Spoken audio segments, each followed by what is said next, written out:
Cuando se anunció que Cónclave, la película basada en la novela de Robert Harris, se estrenaría en 2024, pocos imaginaban que pocos meses después marcaría la muerte del Papa Francisco.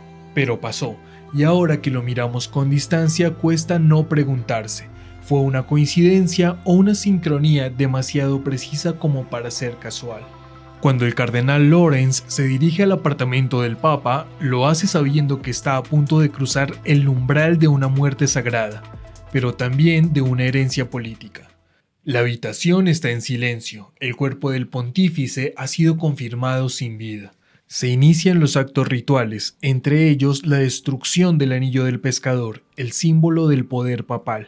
Después, la habitación del Papa es sellada. Es un gesto que parece más simbólico que práctico. Cerrar un ciclo de autoridad y dejar claro que por el momento la Iglesia está sin cabeza. Es la etapa que se conoce como la sede vacante, un periodo breve pero cargado de tensión. El cardenal Lorenz, como decano del colegio cardenalicio, tiene un rol clave. Es una figura de prestigio, respetada y con trayectoria.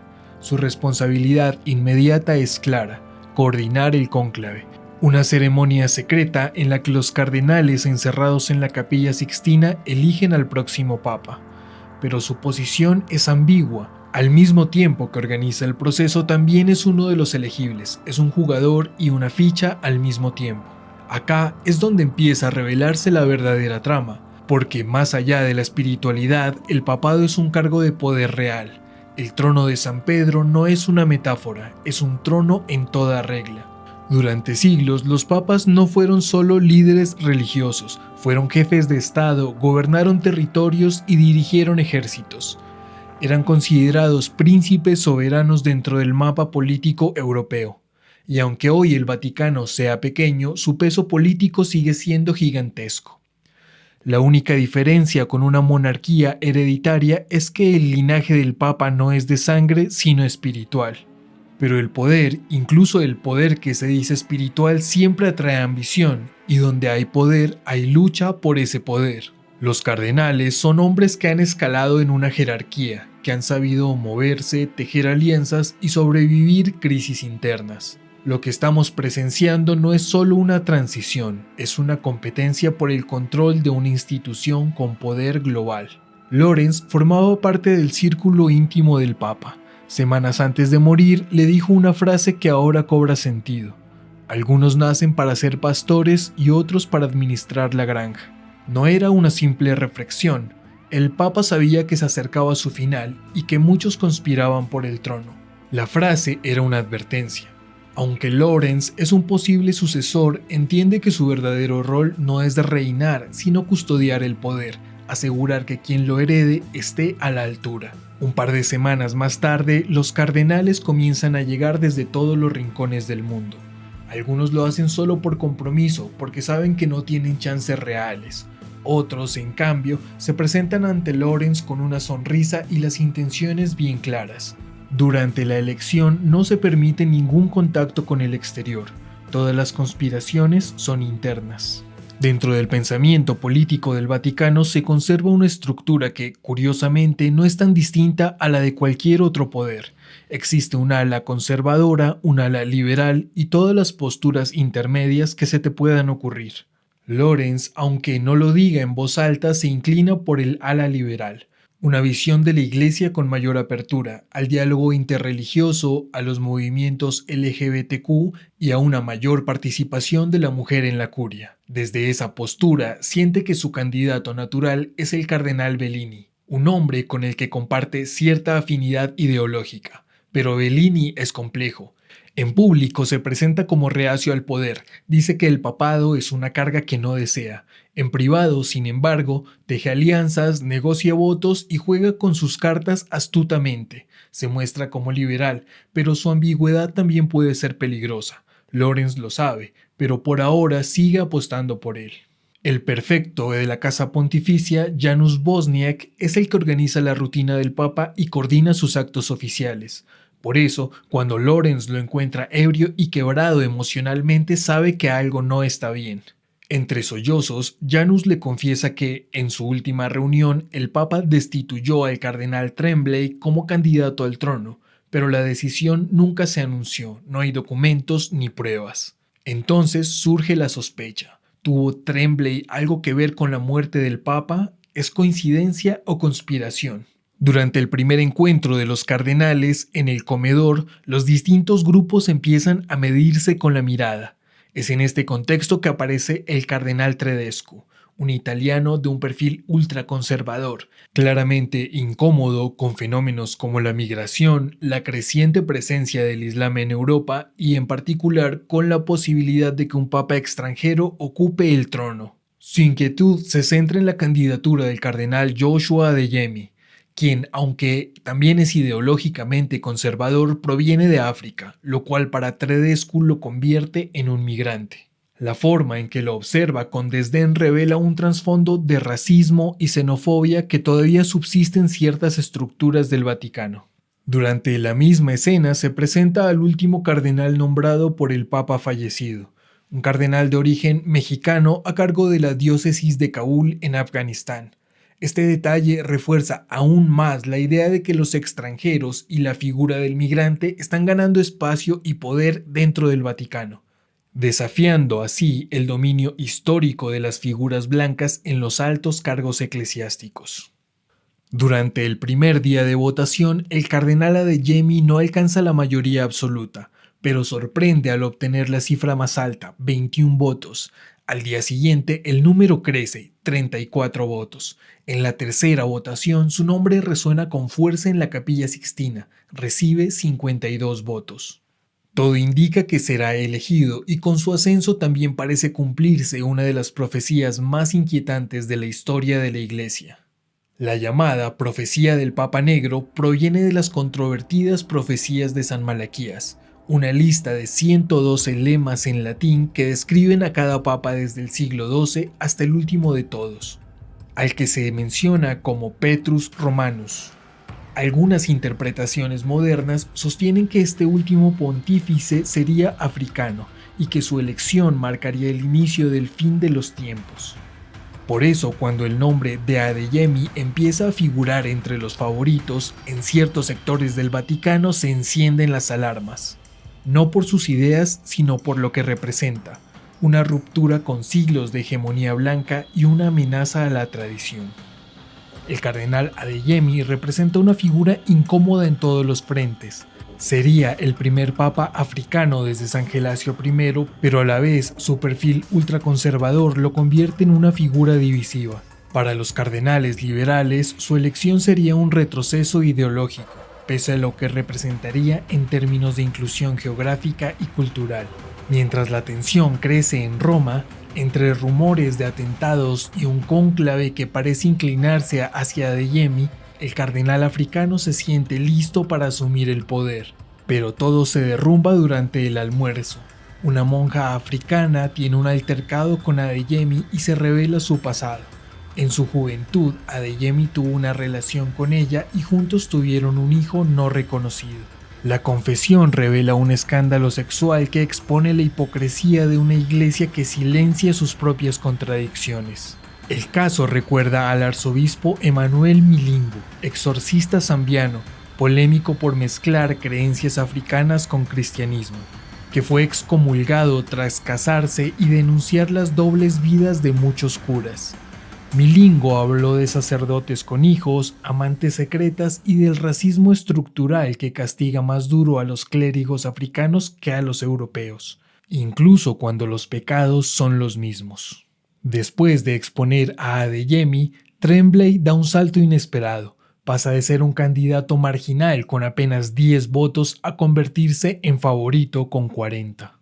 Su ascenso despierta inquietud en el decano Lawrence, especialmente por los rumores de que el difunto papa lo había destituido en su última audiencia. La sospecha se vuelve certeza cuando descubre que Tremblay fue quien ordenó traer a la monja africana, antigua amante de Adeyemi, justo antes del cónclave.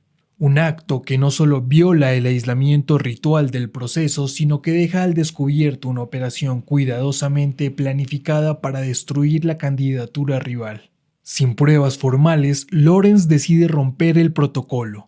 Entra a la habitación sellada del Papa y detrás de la cama encuentra el acta de destitución de Tremblay. Más tarde, interroga a una monja encargada de la logística del cónclave y obtiene documentos que confirman que Tremblay llevaba más de un año sobornando a cardenales ante la sospecha de la muerte del pontífice. Tremblay no actúa en nombre de la fe sino del poder, y eso para Lawrence es más peligroso que cualquier escándalo sexual. Cuando Lawrence lo observa, no ve a un simple oportunista, ve la posibilidad de que la historia vuelva a repetirse. En 1978, Juan Pablo I, Albino Luciani, fue elegido tras la muerte del Papa Pablo VI. Su perfil era sencillo, de carácter reservado y cercano al pueblo, pero sus ideas eran todo lo contrario, potentes, disruptivas y peligrosas para algunos sectores del poder eclesiástico. Luciani quería reformar las finanzas del Vaticano. Su objetivo, limpiar el Banco del Vaticano, sospechado de lavar dinero y mantener vínculos con la mafia italiana a través del Banco Ambrosiano. También pensaba reemplazar a ciertos cardenales que, según informes confidenciales, estaban vinculados a escándalos financieros y a la lógica masónica clandestina P2. La logia P2 era una red de poder en las sombras. Operaba dentro del ejército, los servicios secretos, la mafia italiana, la banca y sí, también dentro del Vaticano. Aunque fue prohibida en 1976, continuó activa clandestinamente hasta que fue desenmascarada en 1981. Ser masón está prohibido en la iglesia. Todo clérigo involucrado es excomulgado automáticamente. Había una lista y estaba en su habitación. El 29 de septiembre de 1978, una monja encuentra al Papa muerto en su cama. El Vaticano informa que fue un infarto, pero enseguida surgen dudas. El cuerpo fue manipulado antes de entrar al médico. Se dijo que tenía un libro en la mano, después que era un papel, luego que no había nada. La hora oficial de la muerte se cambió, y lo más inquietante, su habitación fue sellada casi de inmediato. Solo unos pocos pudieron entrar, lo que había sobre su escritorio desapareció. Los rumores apuntaban a una carta con los nombres de los cardenales que iba a remover, junto con documentos sobre el escándalo del Banco Ambrosiano. El periodista británico David Jalop escribió un libro clave, In God's Name. En él sugiere que Juan Pablo I fue envenenado para evitar que concretara una purga dentro de la curia. Aunque el Vaticano siempre lo negó, la falta de autopsia y las contradicciones en los informes médicos alimentaron la teoría de un encubrimiento. En este contexto, la figura de Tremblay cobra una resonancia inquietante. No es el primero, es parte de una genealogía, de una estirpe de pontífices conspiradores. En cónclave, Tremblay es sospechoso de ocultar su destitución, manipular votos, desviar recursos, participar de oscuras operaciones financieras y servirse del escándalo de otro cardenal para abrirse paso hacia el trono de Pedro. Una vez descubierto Tremblay, el camino queda libre para dos figuras opuestas, el ultraconservador Tredescu y el liberal Bellini. Pero antes de que se define el voto, un atentado sacude Roma. La explosión ocurre cerca de la Capilla Sixtina y el cónclave se interrumpe. Aunque hasta 2025 el Vaticano no ha sufrido atentados de gran escala, sí enfrentó amenazas concretas. En 2016 se desactivó un plan contra el Papa Francisco. Se investigó un intento de liberar gas tóxico en una celebración masiva. Y durante el auge del Estado Islámico se propagaron videos que hablaban de conquistar Roma. La seguridad se reforzó con francotiradores, escudos antibomba y controles químicos. El cónclave se reanuda aún con el eco del estruendo vibrando en las paredes. Entonces Tredescu toma la palabra, firme pero también desencajado. Lanza un discurso incendiario contra el terrorismo, la inmigración y el Islam. Dice, toleramos el Islam en nuestra tierra, ahora hay que pelear con esos animales. Algunos cardenales lo aplauden y otros bajan la mirada en silencio. En el aire flota una pregunta. ¿Están haciendo una nueva cruzada dentro del corazón del Vaticano? Entonces, una figura inesperada toma la palabra. Es el cardenal Benítez, el último nombrado por el difunto papa. De origen indígena, con un largo historial pastoral en zonas marcadas por el conflicto, conoce la guerra no como concepto, sino como realidad. Su intervención es breve pero devastadora. ¿Puede alguien que nunca ha vivido la guerra promoverla desde el trono? La iglesia no es el pasado o la tradición, es lo que hagamos en adelante. Sus palabras caen con un peso moral sobre la asamblea, ofrece una verdad simple que desarma la retórica de odio de Tedesco. En la siguiente votación, contra todo pronóstico y pese a la resistencia de los sectores conservadores, Benítez es elegido nuevo papa. Su elección no solo representa una derrota simbólica del extremismo, sino un giro histórico hacia una iglesia más liberal. Sin embargo, el nuevo papa también guarda un secreto. Poco después de su elección, el decano Lorenz comienza a notar ciertos detalles extraños en la agenda del pontífice. Un patrón se repite: viajes frecuentes a Suiza, siempre discretos, sin explicaciones oficiales. La salud del Papa, como siempre, es un asunto de altísima sensibilidad en el Vaticano, donde incluso un leve temblor puede desencadenar crisis diplomáticas. Movido por la preocupación y en parte por el deber de transparencia institucional, Lorenz decide confrontar al Papa Benítez en privado, y la respuesta lo deja sin palabras. Durante una apendicectomía de rutina le detectaron un útero y ovarios, le diagnosticaron como intersexual. Lo que le lleva a Suiza es una histerectomía laparoscópica, es decir, una extracción de útero. Esta revelación pone a Lorenz frente a una verdad que desarma toda certeza teológica. El vicario de Cristo en el trono de San Pedro no es ni hombre ni mujer, sino algo que la biología y la espiritualidad apenas están empezando a comprender. Esta escena, aunque parezca propia de una ficción, tiene raíces muy reales. Desde la década de 1950, la Universidad Johns Hopkins fue epicentro de una serie de controversias médicas por intentar normalizar cuerpos intersexuales a través de cirugías realizadas en la infancia. En su momento fue una de las primeras instituciones en estudiar seriamente la intersexualidad en el siglo XX.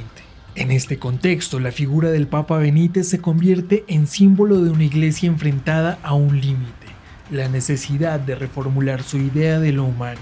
Porque si Dios hizo al hombre y a la mujer, pero también a quienes existen entre ambos, ¿no será que la divinidad habita precisamente en esa frontera inestable? La intersexualidad de Benítez es al mismo tiempo un escándalo sexual y un signo de los tiempos. El personaje del cardenal Benítez es una figura que subvierte y tensiona los aparatos de verificación tradicionales de la Iglesia y de la sociedad moderna. El cuerpo de Benítez, descubierto como intersexual en un procedimiento quirúrgico, se convierte en un cuerpo frontera, que no encaja dentro de las categorías binarias anatómico-discursivas del aparato disciplinario médico-clínico masculino-femenino, ni dentro de las normas canónicas eclesiásticas que definen quién puede ser papa. Su existencia pone en crisis el aparato de verificación eclesiástico que determina qué cuerpo puede representar a Cristo. La elección de Benítez representa una inversión simbólica. Un cuerpo históricamente excluido por no corresponder a la norma sexual ocupa ahora la cúspide de una institución muy poderosa. Este papa representa un cuerpo contradictorio, oculto, medicalizado. Un cuerpo que ahora se convierte en un sujeto político central. Es una inversión radical de los aparatos de producción de verdad. En clave apocalíptica, este papa no representa el fin de la Iglesia, sino una mutación profunda. Hasta el momento, abril de 2025, no hay evidencia pública de que el Vaticano haya financiado, aprobado o participado activamente en la producción de la película Cónclave, dirigida por Edward Berger y basada en la novela de Robert Harris.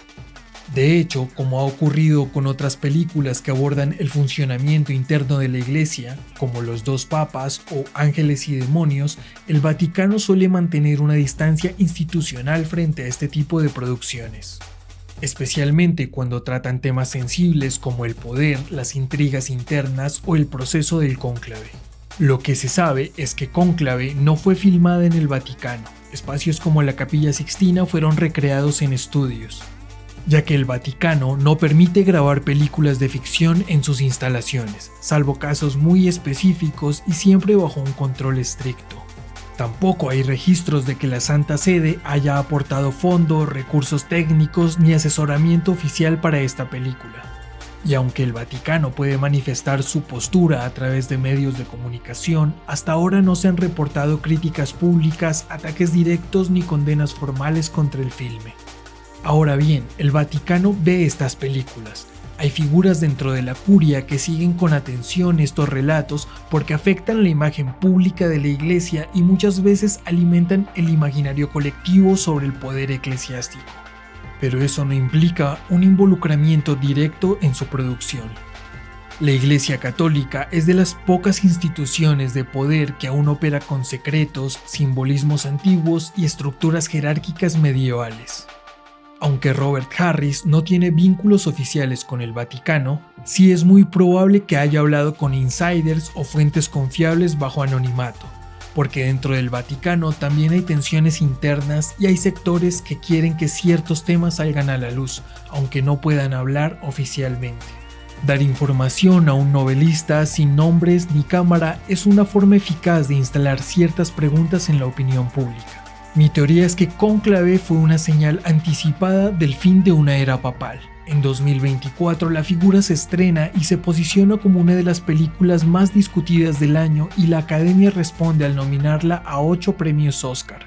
Todo esto mientras en Roma el Papa Francisco atraviesa un periodo de salud frágil, marcado por silencios, apariciones esporádicas y rumores cada vez más insistentes sobre su posible renuncia o muerte. Pero acá viene lo inquietante. La película alcanza su mayor exposición mediática justo antes de la muerte de Francisco. La pregunta surge sola. ¿Por qué una ficción sobre la muerte de un papa, el misterio de un cónclave secreto y las tensiones internas del Vaticano se convierte en el fenómeno cinematográfico del momento, en el exacto año en que todo esto ocurre? Cónclave no fue simplemente una historia bien contada. Fue una señal cifrada, una advertencia simbólica dentro del lenguaje cultural que precede a los grandes eventos de poder. Una obra que, voluntaria o no, puso en escena lo que ya se sabía, que el final del pontificado de Francisco estaba más cerca de lo que parecía. Y si bien Robert Harris no declaró tener fuentes internas del Vaticano, su precisión narrativa y el timing del estreno sugieren algo más que una simple intuición literaria. Algunos insiders creen que Cónclave fue permitida, incluso impulsada silenciosamente, por ciertos sectores eclesiásticos que querían preparar al mundo para lo inevitable pero sin hablar directamente. ¿Coincidencia o sincronía? Tú decides. Déjame tu opinión en los comentarios.